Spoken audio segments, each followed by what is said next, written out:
So Trevor, first of all, who were you prior to becoming a marketing guru? A person who failed, a person who succeeded, a person who failed again, a person who succeeded, and a person who failed again, and a person who's succeeding now. So my point is in the entrepreneurial space, there's a series of successes and failures. And if anything, if somebody say, well, who am I at my core? I'm a person that's unafraid of failure. And as a matter of fact, I really embrace failing as fast as humanly possible so that I can learn whatever that lesson is so I know what not to do the next time. And so each of my successes have always been greater than the last success, but in between those successes, there are the failures that I learned from that created a next level of success. Because after you get successful, a lot of times people get a little bit, they get afraid. Like their fear doesn't come in when they're first trying to be successful. But once they become even mildly successful, let's just say as a small business person, you make your first 6 figures. All of a sudden, your fear is that what do you have to do to maintain this? And you start becoming, for lack of a better word, gun shy. And then what happens is you stop taking the risk.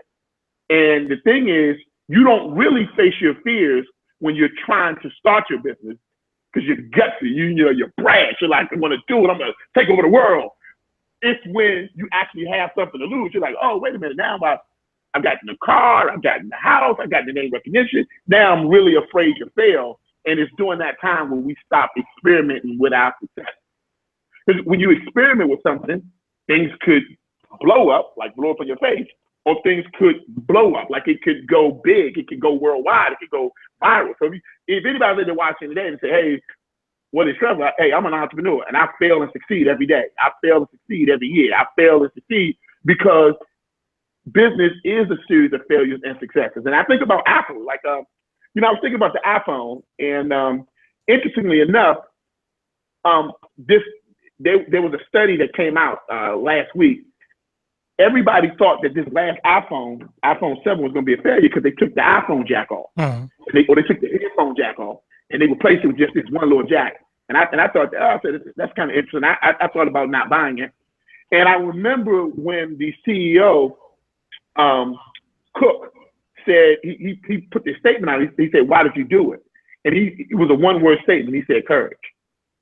So the whole reason why he took my headphone jack off my phone was because he said, we gotta have courage. Courage was the one word.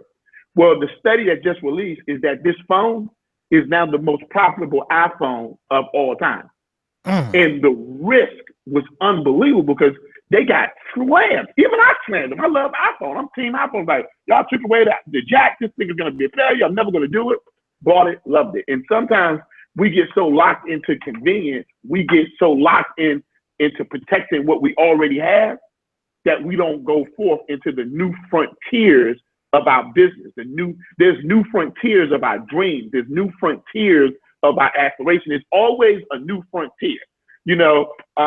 As they were, quote unquote, Christopher Columbus is looking for the new world. He finds the new world, and then from there he travels to another one. There's always another frontier. We made it to the moon, right? Now we're trying to get to Mars. There's always another frontier.